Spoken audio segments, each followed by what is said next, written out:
Le Conseil général de Mayotte, partenaire des sports, vous présente K-Sport.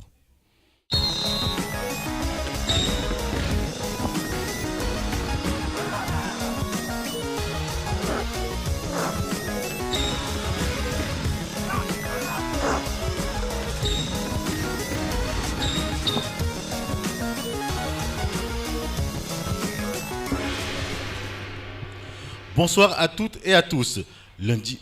Bienvenue dans votre nouvelle émission de K-Sport. C'est parti pour 55 minutes, durant lesquelles nous allons décrypter l'actualité sportive locale, du foot, du basket, du rugby et toutes les news. J'ai pour invité ce soir sur le plateau Chad, coach de Étincelle d'Amjago. Bonsoir. Bonsoir à tous les spectateurs et spectatrices. Et bonsoir surtout à mon village, à Amjago, qui nous regarde ce soir. Et que je tiens quand même à remercier parce que si je suis là ce soir, c'est grâce à eux. Hein. Donc c'est grâce à Amjago que je suis là. Donc merci. Amjago qui monte en DH. Vous êtes le nouveau promu. On en parlera après, justement. Et j'ai le célébrissime et talentueux coach d'enfants de Mayotte et le club de Bandrabois. Bonsoir. Oui, bonsoir et bonsoir à tous les amis sportifs et surtout footballeurs. Et un grand coucou à tous les footballeurs de Bandrabois et de Enfants de Mayotte en particulier. Voilà, on parlera après de Bandrabois, de votre rôle en tant que coach du club, de la saison écoulée et de celle à venir. On reviendra avec vous dans quelques instants. D'accord. Et j'ai notre fidèle consultant basketball, monsieur David. Bonsoir David. Bonsoir Khaled, bonsoir à tous, merci. Alors comment vas-tu ? Ouais, très bien, très bien. Le basket mahorais se porte bien ? Le basket mahorais progresse de jour en jour, donc je reviens souvent dans ton émission. On en parlera plus en détail après. Alors, Chad, nous allons donc parler de Étincelle Amjago. Oui. C'est un club qui est donc promu en DH après une belle saison. Je tiens quand même à remercier quand même Amjago. J'ai intégré le groupe il y a 2 ans. Le staff qui est là, que je remercie quand même. Il y a 2 amis qui m'ont beaucoup aidé, qui ont fait, parce que c'est un travail d'équipe. Hein. Donc, Américain et Chouma. Aujourd'hui, le club est arrivé là grâce à ces gens-là, grâce à la motivation des joueurs. Je leur remercie parce que j'ai passé 2 ans, 2 merveilleuses années grâce à ces joueurs-là et grâce à ces gens-là. Et je suis heureux aujourd'hui. Justement, on va visualiser un reportage que nous avions tourné avant la finale de Coupe de France régionale. Oui. C'était à Amjago. Si vous nous avez gentiment accueillis chez vous. Et donc, on va revisionner ce reportage pour voir l'ambiance qui règne au sein de votre groupe et comme quoi il y a tout un village, toute une commune derrière vous. Vous n'êtes pas seul, comme vous le disiez. C'est Étincelle d'Amjago, c'est une très grande famille. Je vous propose de visualiser ce reportage signé Nourdine Abdourahim. Ce ne sont pas les rêves qui font les hommes, mais ce sont les hommes qui font les rêves. Du côté d'Amjago, dans la commune de Mtsamboro, le mot rêve en ce moment a une définition, un sens bien particulier. C'est comme un rêve, mais bon, demain, j'espère que la formation qu'on a va nous montrer un beau football. Quoi.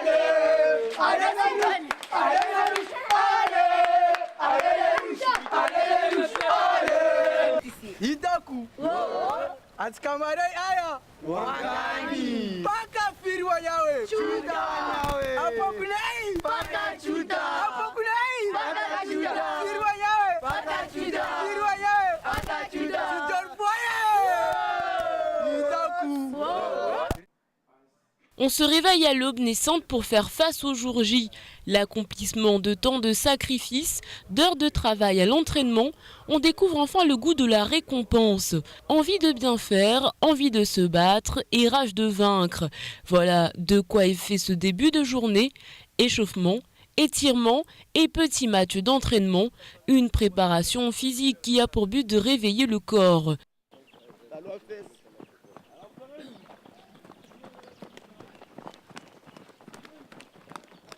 Nous prenons la température une nouvelle fois auprès des habitants d'Amjago. Même les voitures sont habillées pour l'occasion. Aujourd'hui, c'est le grand jour aujourd'hui. Ah d'accord. Oui. Toute la commune était courante alors. Oui, bien sûr, bien sûr. Là, on est très motivés. Nous, on est les supporters dirigeants de Étincelle, les fans d'Étincelle.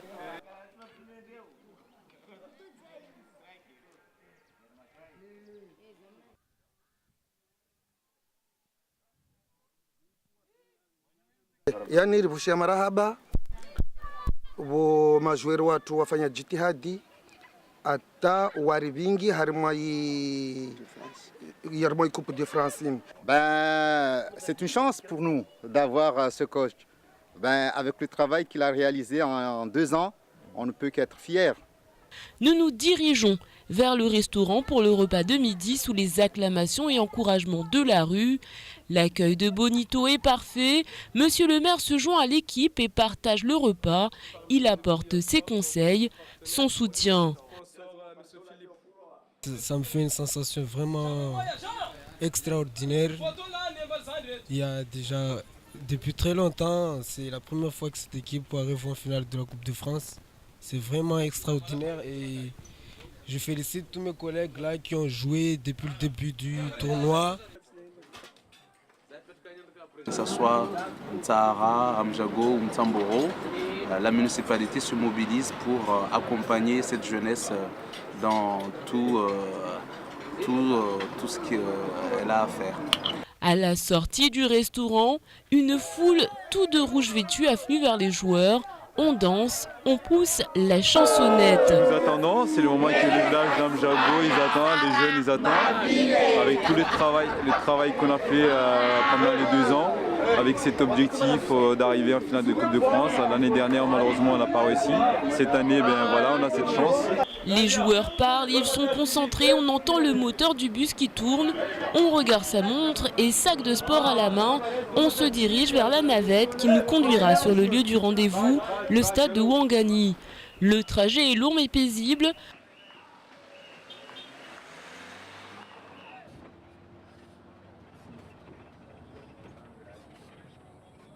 Enfin, nous arrivons à destination, on descend du bus histoire de se dégourdir les jambes et on se regroupe autour des cadres.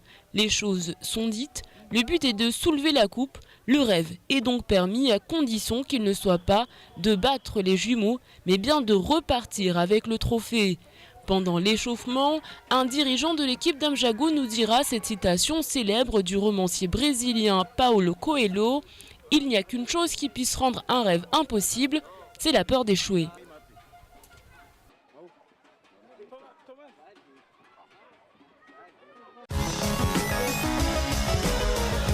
Alors Chad, que pensez-vous de ce reportage? Écoutez, j'ai encore les larmes aux yeux. Ça vous a ému? Énormément, parce que la dernière fois, la dernière diffusion, j'ai pas pu regarder parce que j'étais malade.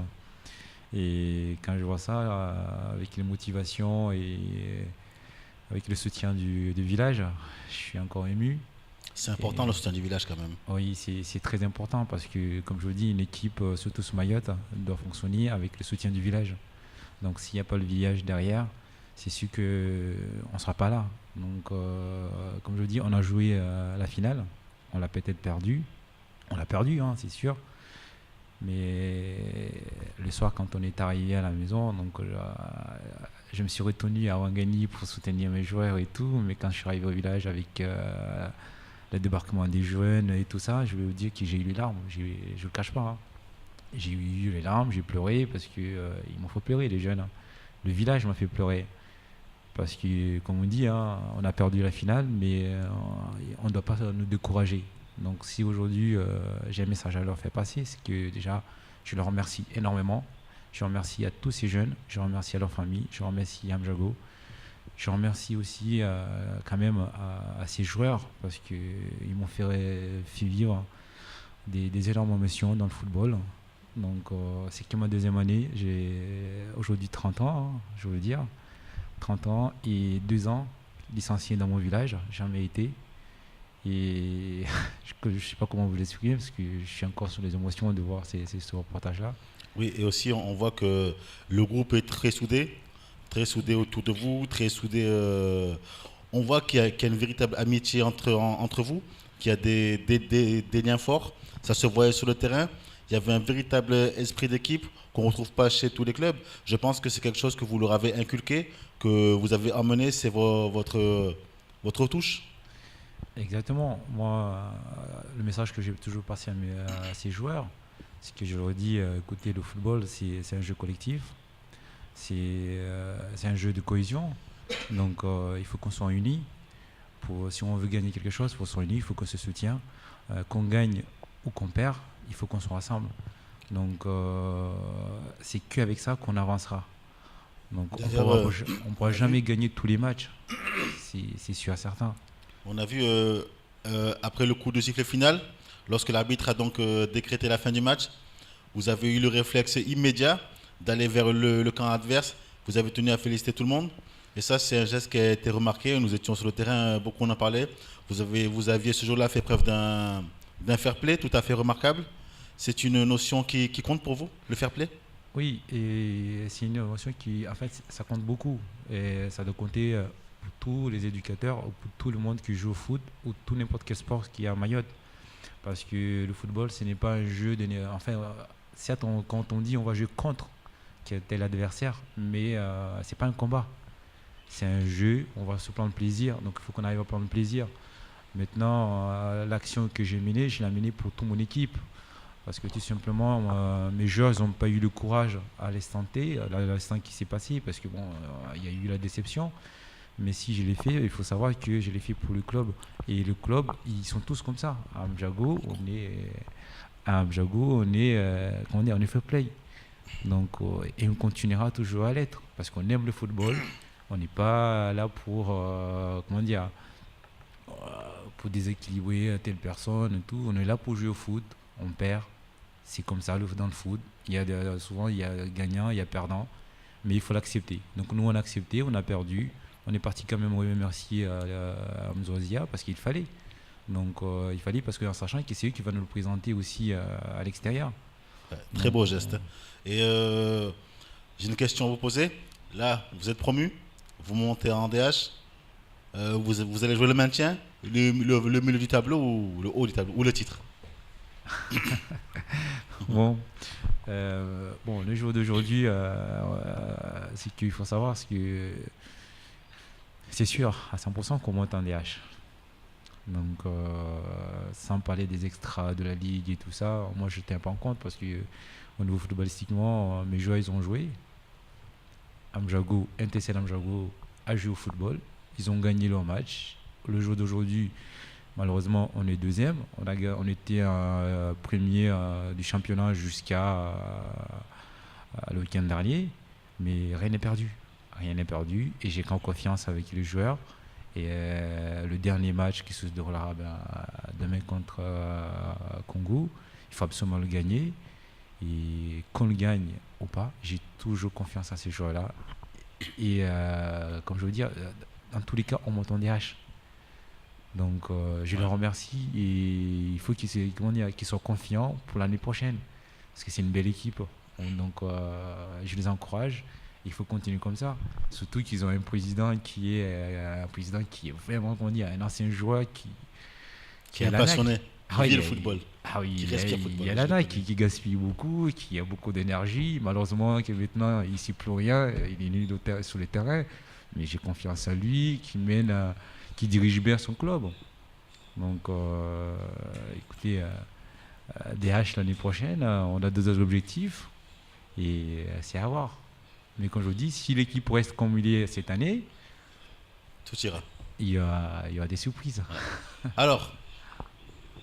Alors vous, Bandrabois, enfant de Mayotte, à l'inverse des TCL d'Amjago, vous êtes en ballottage, on va dire, plutôt défavorable à l'heure qu'il est. Vous figurez en bas de classement. Vous êtes donc dans la zone de relégation. Mais vos joueurs fournissent un gros finish pour cette fin de saison. Vous enchaînez les victoires. Vous battez le deuxième, le dauphin VCO Vaibé chez lui. Vous battez Mzouazia aussi ce week-end. Qu'avez-vous à dire par rapport à cette saison en général? Avant de répondre à votre question, je vais d'abord féliciter Chad. Je suis moi aussi du Nord, donc au Nord, on est très fiers quand on voit ce que les équipes du Nord sont en haut du tableau en championnat et puissent jouer une finale. Malheureusement, le résultat, tout le monde le connaît. Il s'est passé ce qui s'est passé. Bon, pour en revenir à Enfants de Mayotte, comme vous venez de le dire, là, au départ, il y avait un éducateur qui était là avant moi, donc qui a fait aussi qui a fait un grand travail, un travail très positif. Malheureusement, bon, il a dû renoncer en cours de saison vu les résultats, parce que ce qui s'est passé, j'espère aussi que toutes les équipes de Mayotte ne vont pas connaître ce que nous, on a pu connaître avec cette équipe cette saison, puisqu'il a fallu attendre 16 matchs officiels, 16 matchs, je dis bien 16 matchs officiels, avant d'en gagner un. Donc ça a été une saison très difficile. Ouais. Et je voudrais aussi apporter tout mon soutien aux dirigeants et à tous les éducateurs de mon club. Vous avez le soutien des dirigeants, vous le sentez? Ils ne vous ont pas lâché? Oui, non, mais vous savez, c'est comme dans toutes les équipes, les dirigeants sont tous derrière, sont derrière les équipes, que ce soit les équipes des jeunes ou les plus grands, les seniors comme nous ou les 18 ans.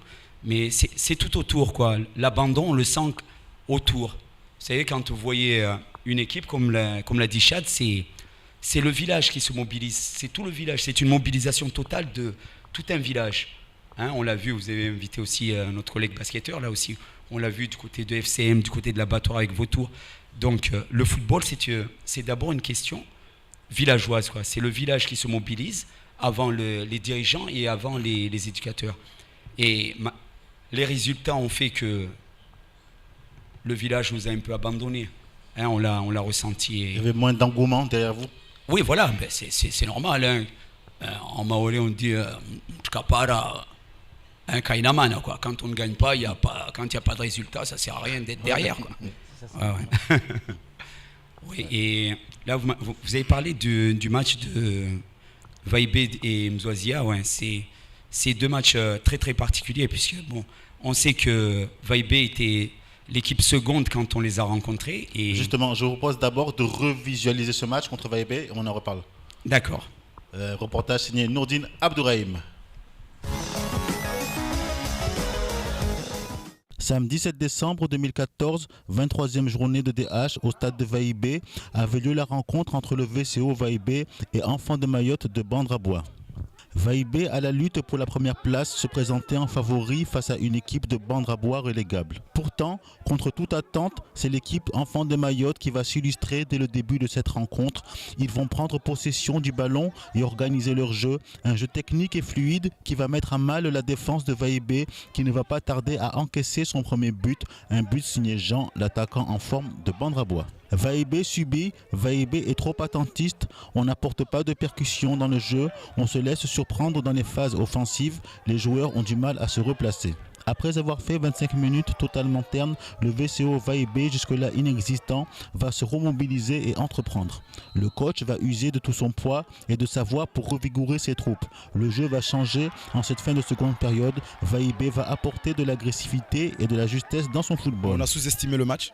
En gros, c'est ce que mes joueurs m'ont fait montrer. Maintenant, ils se sont rendus compte qu'en fait, l'équipe de Bandrabois, c'est une très, très bonne équipe avec beaucoup de jeunes. Et j'espère que la deuxième mi-temps, ils peuvent faire mieux que ce qu'ils ont montré la première. Au retour des vestiaires, c'est VCO qui va tenter d'imposer son jeu et va égaliser une nouvelle fois sur coup de pied arrêté. De partout, les compteurs affichent égalité. Débordement pour Enfants de Mayotte, belle percée qui va conduire au troisième but, 3-2 pour les visiteurs grâce à ce hat-trick de Jean. C'est ce qui est bien. De toute façon, il faut être deux pour faire un grand match. Dommage que mes joueurs n'ont pas pu exploiter toutes ces occasions durant toute la saison, puisque on a été trop irrégulier, puisqu'il y a 2 semaines, on en avait pris 5 à Mtsamboro. Tout ça aussi, il y a un peu de négligence de la part de l'ensemble des joueurs, parce qu'il y a trop d'irrégularité chez nous. Aujourd'hui, pour moi, c'est pas difficile le match aujourd'hui, parce que nous, on est en difficulté maintenant, parce que peut-être nous sommes au deuxième dernier, donc je n'ai rien à dire pour maintenant. Nous devrons faire le maximum possible pour garder l'équipe en maintien. Chapeau pour Jean, pour son hat-trick, il est incontestablement l'homme du match. Rendez-vous mercredi pour la 24e journée de ce championnat de DH. Alors, ce match, qu'est-ce qui s'est passé? Vous perdez donc le week-end d'avant, vous en prenez 5. Vous vous déplacez là chez le Dauphin, une équipe très très très costaud, une grosse écurie. Vous les battez chez eux à domicile. La semaine d'après, vous battez encore une deuxième grosse écurie, le FC Mzouazia. C'est-à-dire c'est une fin de saison aux antipodes de ce que vous avez fait en début de saison. Comment expliquez-vous cela? Bon, après la déroute là, de Mtsamboro, il y a eu une grosse mobilisation là, des dirigeants. Et surtout, il fallait remonter les bretelles de certains joueurs, puisque en Mtsamboro, je ne vous cache pas, moi, en tant qu'éducateur, personnellement, si j'avais su que mes joueurs iraient jouer un match de cette qualité, je vous dis la vérité, je ne me serais pas rendu, quoi. Parce que bon, je ne sais pas ce qui s'est passé, mais je ne les ai pas reconnus. Hein. Et pour vous dire, je pense que même l'adversaire du jour était surpris de voir une opposition aussi fragile, hein, de notre part, quoi. Donc ça avait été une catastrophe. Mais est-ce que vous êtes remis en cause après cette défaite? Oui, bien sûr. Moi, le premier, en tant que responsable, quoi. Quand j'ai vu ce qui s'est passé, il a fallu moi-même me remettre en cause, remobiliser mes joueurs et puis travailler, toujours rester dans le travail, parce que bon, ce qui est fait, il est fait. Mais comme j'ai dit à mes gars, bon, là, c'était vibé, ils étaient champions. J'ai entendu leur entraîneur dire qu'ils avaient négligé. Je ne pense pas que c'était une négligence, hein. Il y avait plus de complexe. Vous savez, quand on est second, on rencontre l'équipe avant-dernière du championnat. Bon, le joueur eux-mêmes, je ne sais pas, il n'y a pas une forte motivation. Alors que nous, j'ai toujours dit qu'on allait se battre jusqu'à la fin de la saison. Donc, ce qui m'a plu, j'ai vu avant le match, j'ai vu la motivation de mes joueurs. Je savais qu'il allait se passer quelque chose. Les équipes en opposition, leur faire comprendre leur vrai visage, quoi. Je pense que c'est ce qui peut motiver un joueur. D'accord. Et maintenant, la saison s'achève. Comment, au niveau du recrutement, vous pensez recruter? Comment envisagez-vous l'avenir par rapport à ça? Qu'il y ait maintien ou relégation? Qu'il y ait maintien ou relégation, déjà, nous, on devrait se voir entre éducateurs et les responsables du club, quoi, justement, pour en parler. On en parle déjà, hein, on en parle. Ce qui est positif, c'est qu'on est tous d'accord pour tout donner avant l'ultime décision, quoi, qui est seule la Ligue prendra les décisions, hein, les décisions finales, quoi. C'est la Ligue qui les prendra. Donc, nous, il nous reste un match et demi, on dira un match, bon, il nous reste le match de Tingoni et il y a aussi le match aller contre Tingoni que, bon, on attend le verdict, quoi, le verdict de la Ligue. Mais on va jouer, on va se donner à fond, hein, jusqu'au bout. Et puis, quoi qu'il arrive, faudrait qu'on n'ait aucun regret à la fin de cette saison, quoi. Ce sont les points positifs qu'il va falloir retenir et savoir surtout pourquoi ça n'a pas marché dès le début. Parce que je ne peux pas comprendre que, hein, comme vous l'avez si bien dit, qu'on puisse battre Vaibé, qu'on puisse battre Mzouazia et qu'on s'est autant planté pendant tous les matchs allés, quoi. Tout ceci, il y a discuter, il y a savoir qu'est-ce qui s'est passé, quoi. Qu'est-ce qui s'est réellement passé au sein de l'équipe, au sein du groupe et au sein du club pour être tombé si bas, quoi. Parce qu'il ne faut pas oublier aussi que nous avons été champions de DHT, quoi, comme Amjago. Tout à fait. Nous avons été champions de DHT. Puis l'année dernière, nous étions sur le podium puisque l'équipe était 3e.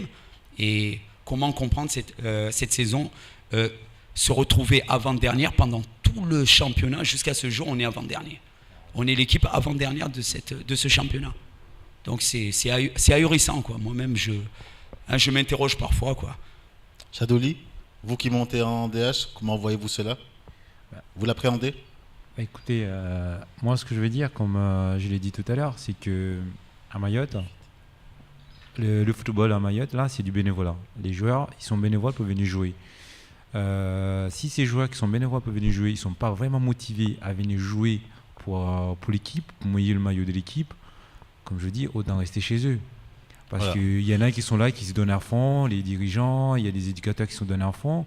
Et quand on met quelqu'un sur le fait des matchs, qu'il est là simplement pour le plaisir parce qu'il n'a rien d'autre à faire ailleurs, je suis désolé. Donc c'est pour ça qu'on arrive à ces résultats-là. Voilà. Donc moi j'ai cette chance que le jour d'aujourd'hui, j'ai des joueurs qui sont encore très très très motivés. Et je l'encourage, mon cher collègue, d'encourager des joueurs parce que... Et tant qu'il y a la motivation, ils y arriveront. Voilà, il faut le motiver. Il faut trouver quelque chose pour les motiver. Et leur dire, écoutez, il y a eu des défaites peut-être, mais il faut qu'on travaille ensemble, il faut encore progresser. C'est quand il y a des défaites, c'est là qu'il faut être encore plus solidaire et il faut être ensemble. Très bien. Et trouver la solution. Merci pour votre analyse. Une courte page de publicité et on se retrouve.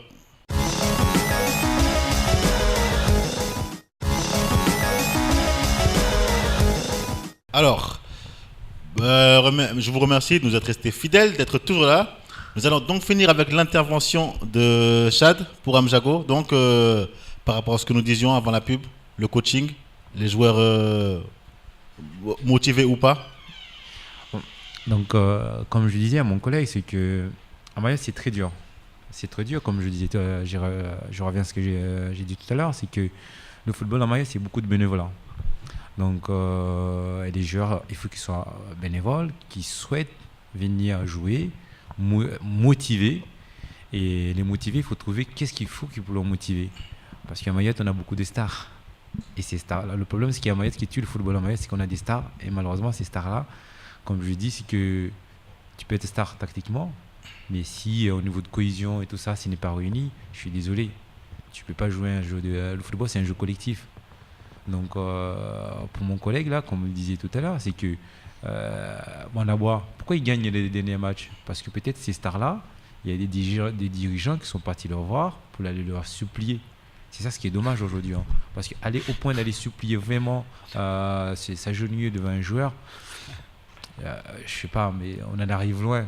Donc moi je dis, si ça leur arrive, moi je dis pas que ça m'est jamais arrivé, parce que j'ai besoin des joueurs, on a besoin de finir la saison, il faut les supplier.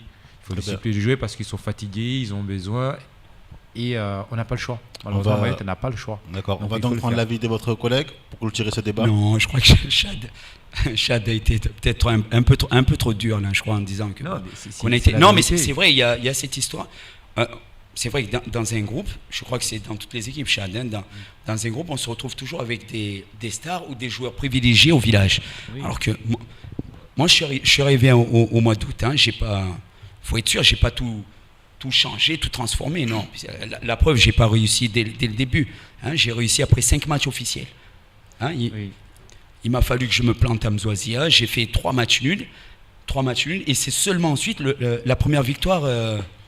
C'était à Bouéné contre le Miracle du Sud. Donc il a fallu attendre. Hein, quand je suis arrivé, il a fallu attendre 5 matchs officiels avant d'en gagner un.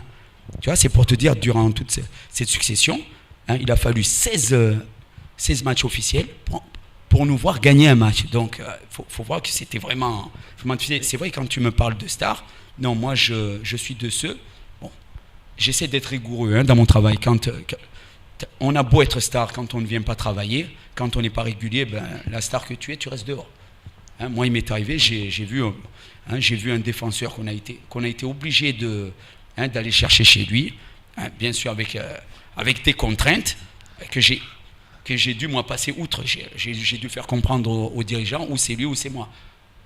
Donc là, c'est un choix. J'aurais préféré qu'ils disent c'est vous, vu les résultats du club, mais ils ont dit non, vous restez, le joueur, et on verra. Donc, c'est pas pour autant que les choses ont été meilleures, parce que... Oui, mais si... Oui, un dernier mot à rajouter ? Oui, mais c'est ce que je dis tout à l'heure, c'est que c'est ça le problème qu'on a ici.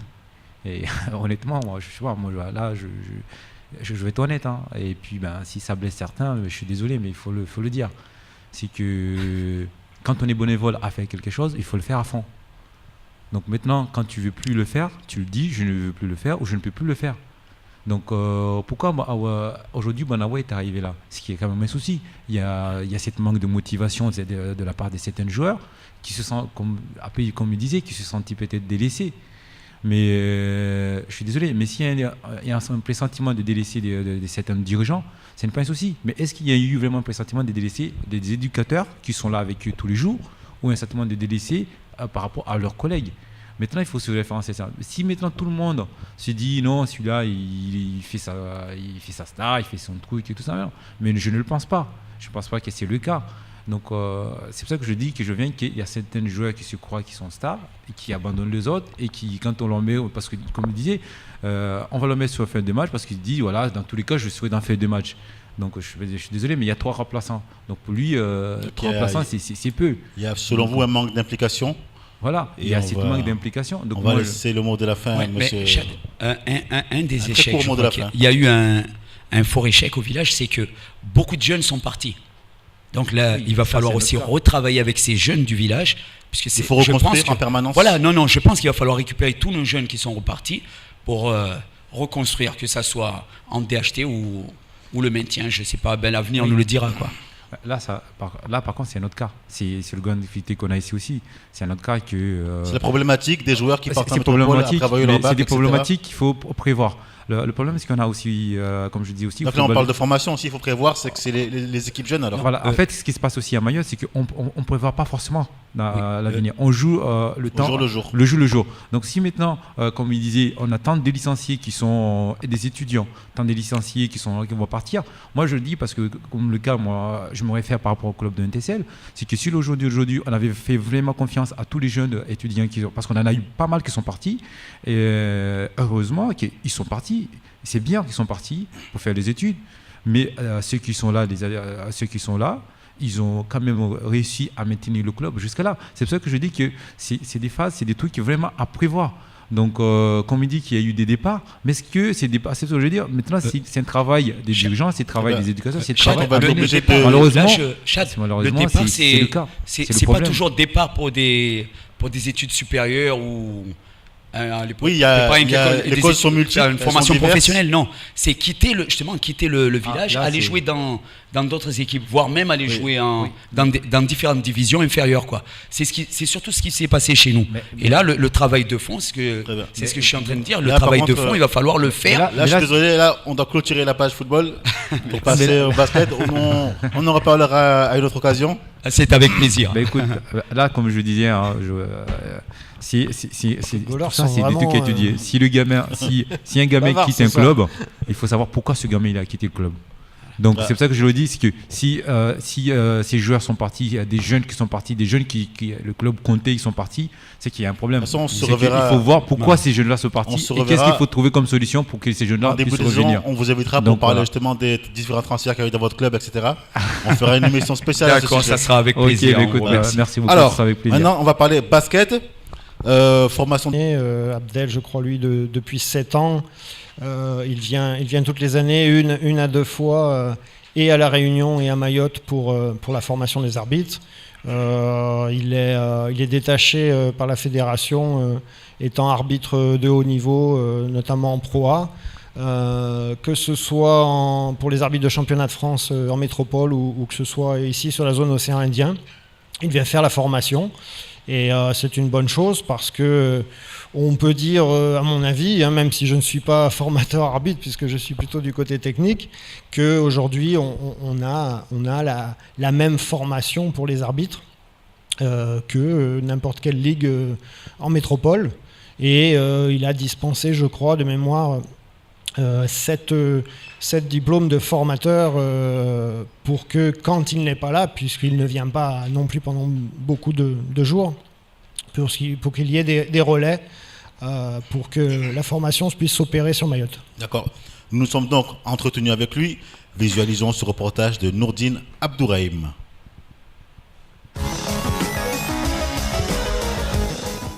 Bonjour Abdel Hamzaoui.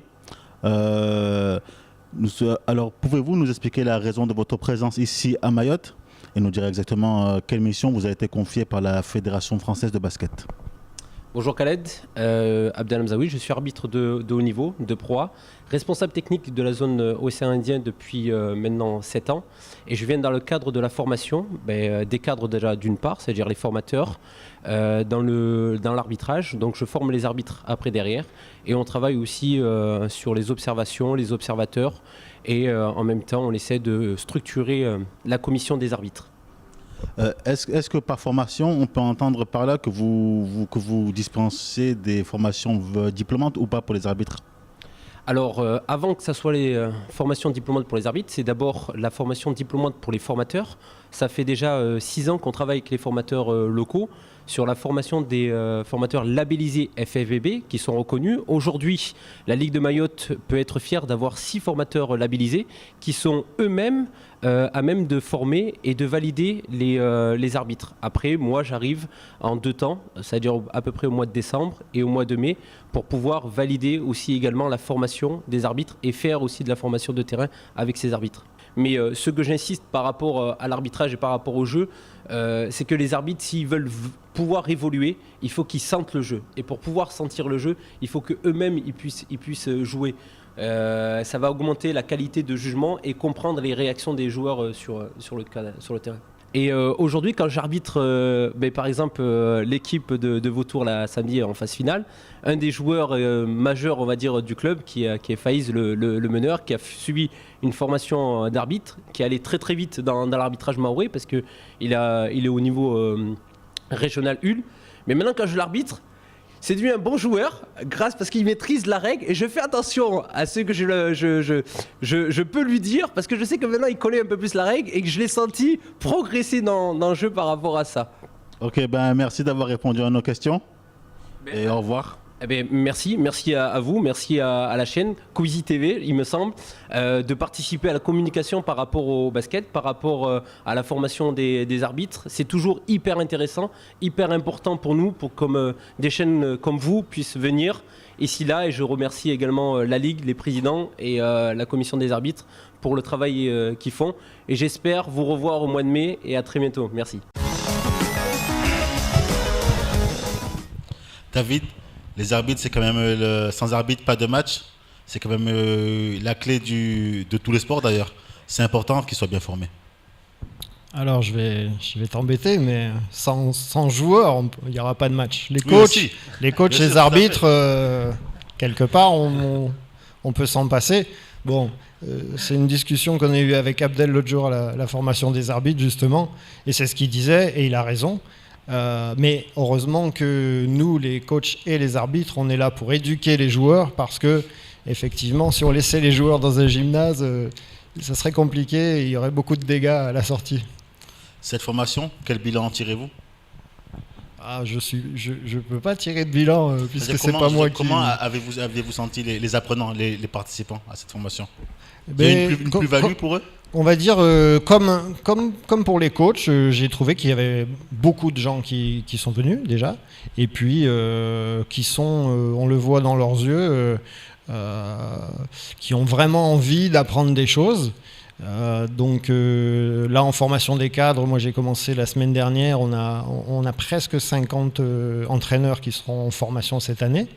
Et chez les arbitres, je ne sais pas, mais j'ai vu 30, 40 personnes aussi. Donc tout ça, c'est important parce que même si, comme on l'a dit tout à l'heure dans le foot, mais on a le même problématique en basket, il y a des joueurs toutes les années qui partent pour leurs études, et tant mieux parce que ça veut dire que certainement ils ont trouvé des bonnes études à l'extérieur.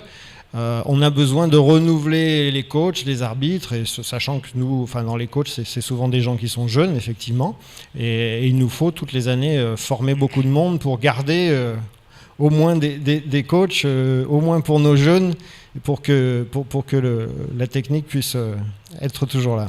D'accord, on va donc regarder le reportage tourné lors de cette formation. Je vous propose de visualiser l'image signée Nourdine Abdourahim. Abdel est arbitre formateur métropolitain basé à Montpellier.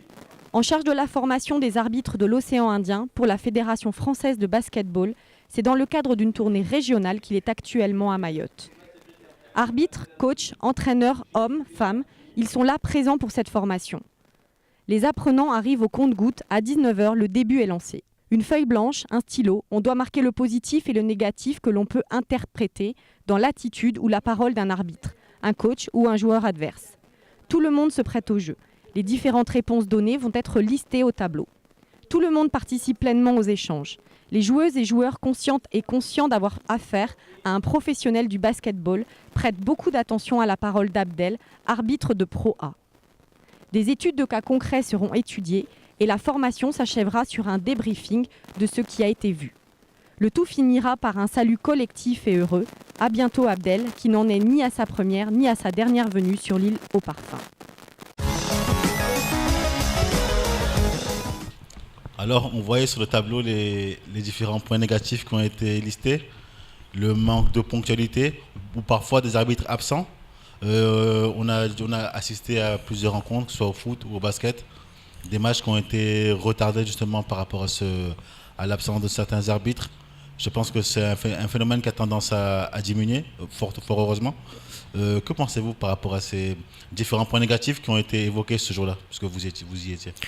Disons que le but de la soirée quand vous êtes venu filmer, c'était de rapprocher les coachs et les arbitres pour que nous puissions mieux communiquer entre nous.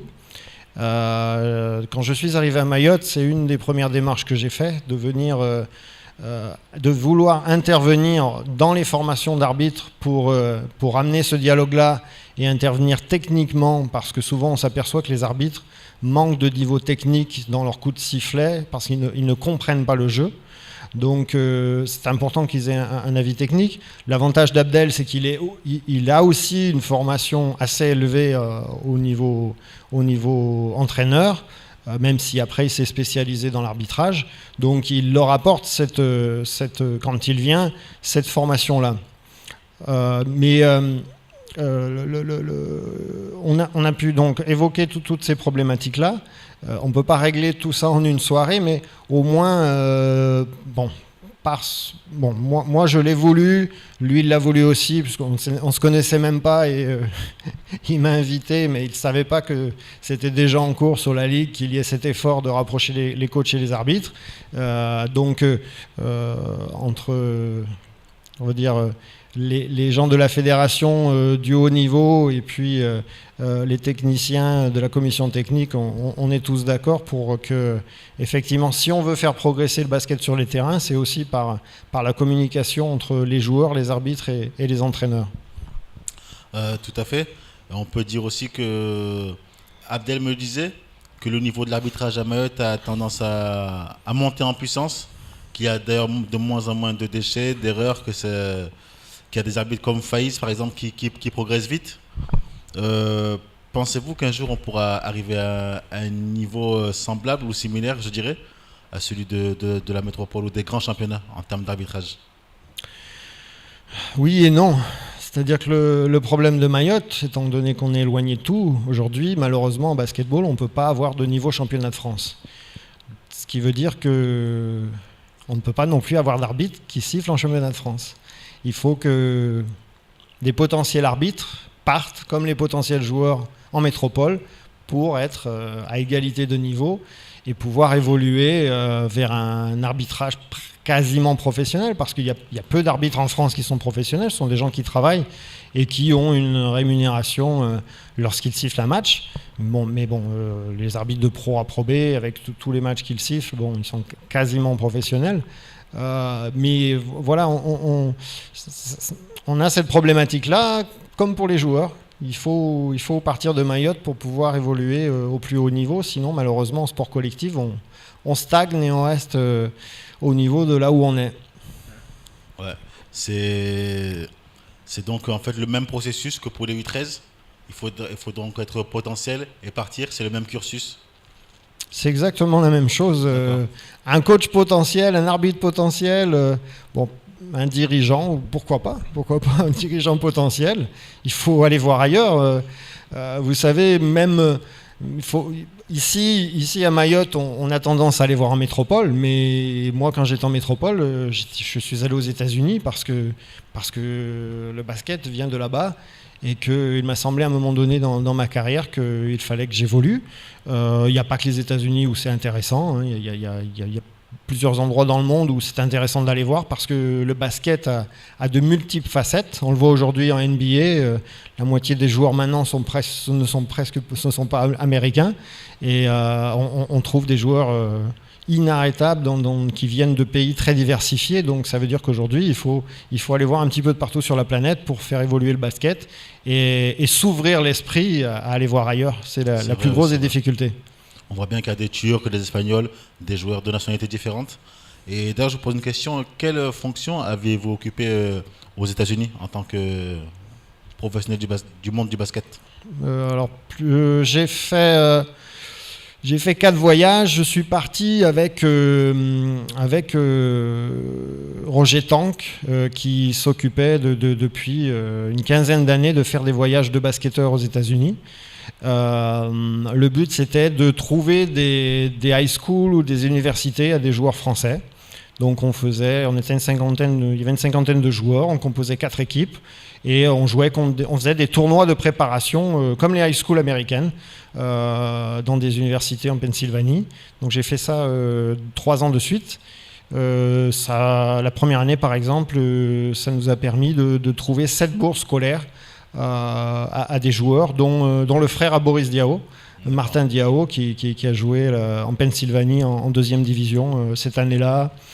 Je me souviens de qui, de Bussoy aussi, qui après, quand il est revenu, il a joué en National 1. Voilà, donc à des gamins de pouvoir vivre leur rêve américain et de revenir. Et puis la dernière année où je suis parti aux États-Unis, c'était en tant qu'agent de joueur, où là j'étais allé faire de la détection.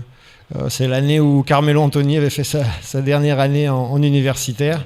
Je l'avais vu jouer au Madison Square Garden. Et bon, j'étais allé voir beaucoup de matchs et beaucoup de joueurs pour les faire venir en France. Eh bien, quel beau parcours. Alors Merci. maintenant, vous aimez le basket, le rugby? Bon, oui, je vais dire oui. Je vous propose de visionner un reportage. C'était l'entraînement du rugby club de Mamoudzou hier soir. Nous étions sur place. Un reportage signé Nourdine Abdourahim. Il est 19h mardi soir, nous sommes accueillis dans l'ancre du rugby club de Mamoudzou. C'est soir d'entraînement pour les guerriers du ballon ovale de Mamoudzou. Échauffement, étirement, travail musculaire, biceps et ischio-jambiers sont sollicités à vive allure.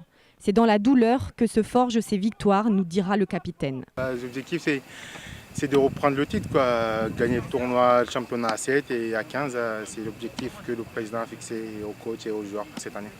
Le RCM, présidé par Eric Landman, est un club mystique et historique à Mayotte. Comment parler rugby à Mayotte sans mentionner M. Landman, qui depuis des années investit tant sur le plan humain que financier, n'hésitant pas à sortir le porte-monnaie pour son club. Bah oui, c'est reconnu, ça fait des années, c'est reconnu. Même cette année, on peut encore le voir, il est nommé parmi les sportifs, le président de l'année. Ouais, ça fait...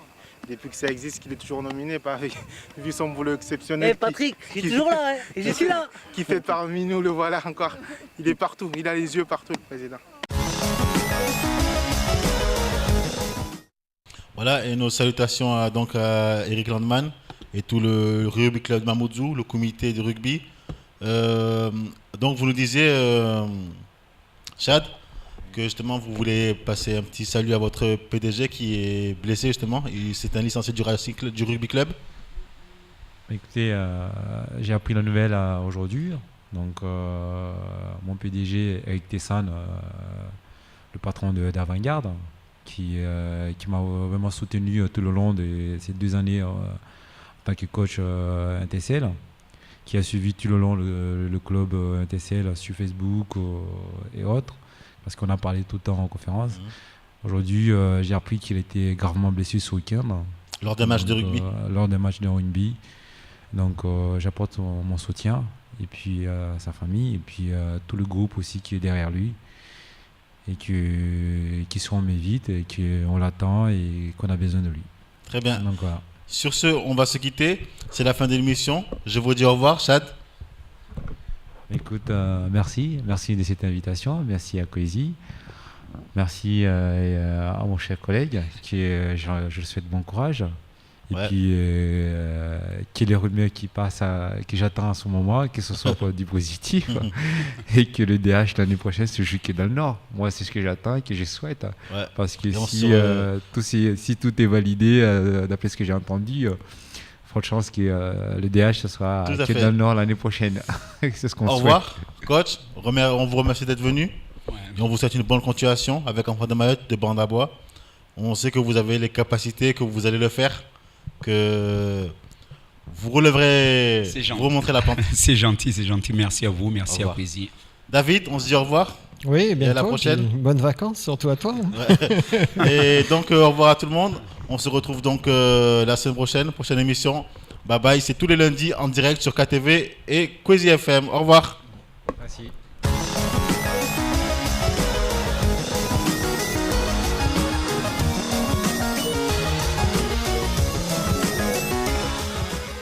Le Conseil général partenaire du sport vous a présenté Casport.